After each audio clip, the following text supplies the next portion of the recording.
Was passiert, wenn man sich erst stundenlang von einem knallharten Fastfood-Imperium ausbluten lässt, dann ein kooperatives Spiel auspackt, bei dem niemand ein Wort sagen darf und am Ende bei einem simplen Urlaubspuzzle komplett in Stress gerät? Ich habe das größte Monster meiner Jahresliste endlich besiegt. Hallo liebe Brettspiel-Teddy-Freunde, schön, dass ihr wieder reinschaut. Heute gibt's 4 Spiele von absoluter Stille bis brutalen Kapitalismus. Schnappt euch einen Tee, wir legen los. Wir starten mit Take Time von Liebelut im Vertrieb bei Asmodee. Ein Spiel für 2 bis 4 Personen, dauert 30 Minuten ab 10 Jahre. Wer mich kennt, weiß, kooperative Spiele und ich, das ist normalerweise keine Liebesgeschichte.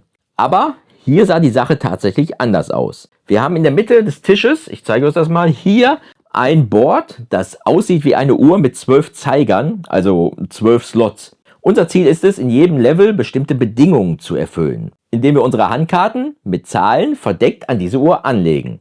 Die absolute Grundregel dabei lautet, wenn wir am Ende die Karten aufdecken, müssen die Zahlen von 12 Uhr im Uhrzeigersinn strikt aufsteigend liegen. Und jetzt kommt der Clou. Wir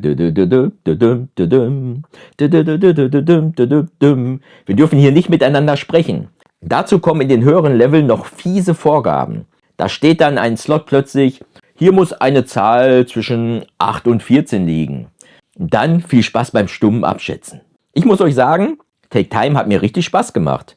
Was mir gut gefällt, die Atmosphäre am Tisch ist besonders. Ich mag nämlich, wenn es ruhig ist und nicht so viele Leute quatschen. The Mind Vibes. Man sitzt da, starrt sich an, versucht die Gedanken der Mitspieler zu lesen, ohne einen Ton zu sagen. Bevor eine Runde startet, darf man sich kurz absprechen nach dem Motto, pass auf, wer eine sehr niedrige Zahl hat, belegt sofort den ersten Slot. Aber wenn man dann die falschen Karten auf der Hand hat, bricht alles in sich zusammen. Es gibt zig Level, also verschiedene Uhren, die man nach und nach freispielt und das motiviert extrem. Es ist natürlich ein Gimmickspiel. Wer The Mind oder die Crew hasst, weil er nicht kommunizieren darf, wird auch hier wahnsinnig werden.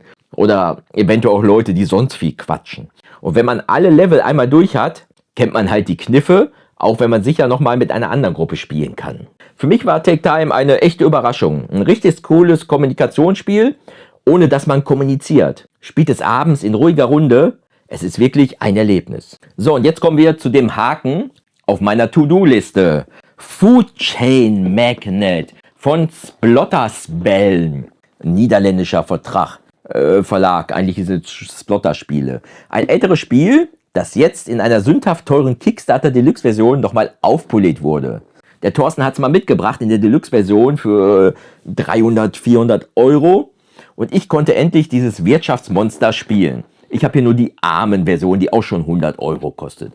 Komplexität auf BGG jenseits von 4,0. Und das alles nur mit Karten. Wir bauen ein Fastfood-Imperium auf. Ist gar nicht mal ein Bild hinten drauf. Das Spiel wird fast ausschließlich über Karten gesteuert, mit dem wir ein Organigramm, einen Firmenbaum, aufbauen. Ganz oben sitzt der CAO, also wir.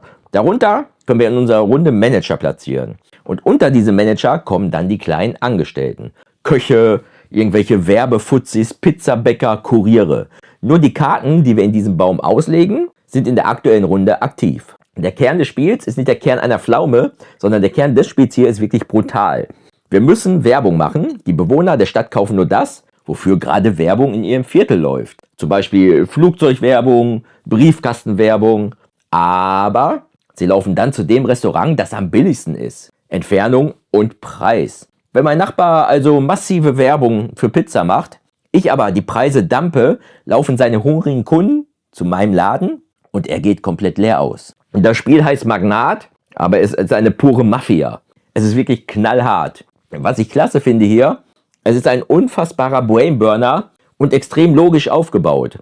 Du kannst deinen Köchen Fortbildung geben, die Marketingabteilung ausbauen und Strategien fahren, die sich massiv unterscheiden.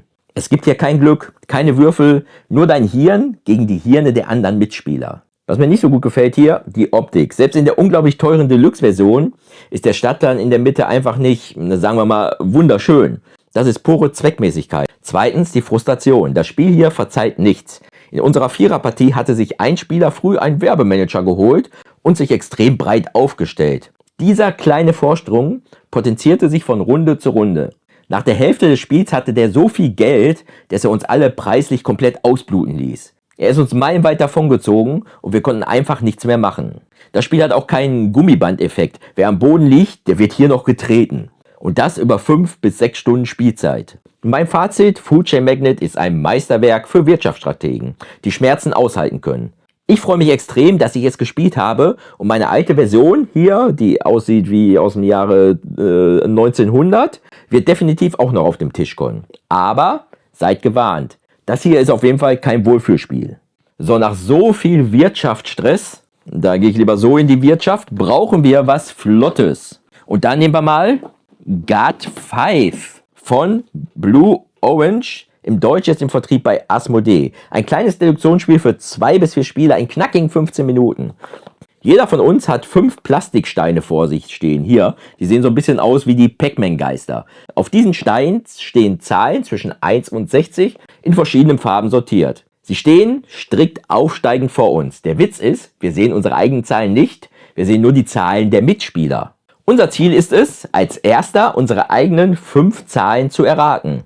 Dazu haben wir einen abwischbaren Block. Zuerst streichen wir alle Zahlen ab, die wir bei den Mitspielern sehen. In unserem Zug ziehen wir dann genau ein neues Plättchen aus der Mitte und nutzen es als Referenz. Die erste Möglichkeit, die wir dann haben: ich stelle eins der gezogenen Plättchen auf einen meiner Steine und frage, hat mein Stein genauso viele Punkte wie dieser hier? Denn die Steine haben nicht nur Zahlen, auch so Punkte 1 bis 3.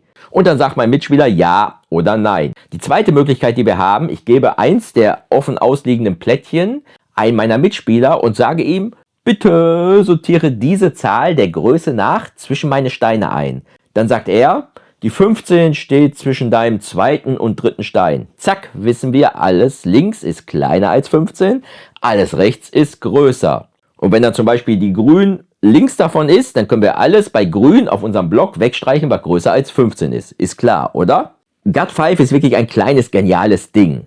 Es macht unfassbar viel Spaß. Man sitzt da, kritzelt auf seinem Block rum, schließt logisch aus und freut sich wie ein Schnitzel, wenn man eine Zahl geknackt hat. Ich habe schon mit verschiedenen Leuten gespielt, sogar einmal mit meinem Vater, und es kam überall super an.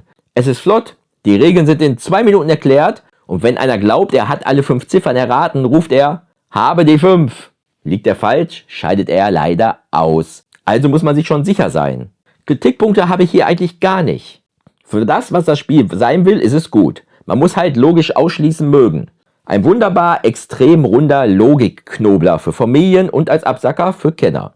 Eine ganz dicke Empfehlung von mir. Für Leute, die früher auch gerne Superhirn gespielt haben, die werden hier auch massiv Spaß haben. Und zum Abschluss fliegen wir in den Urlaub. Ihr wisst, eins meiner Lieblingsthemen.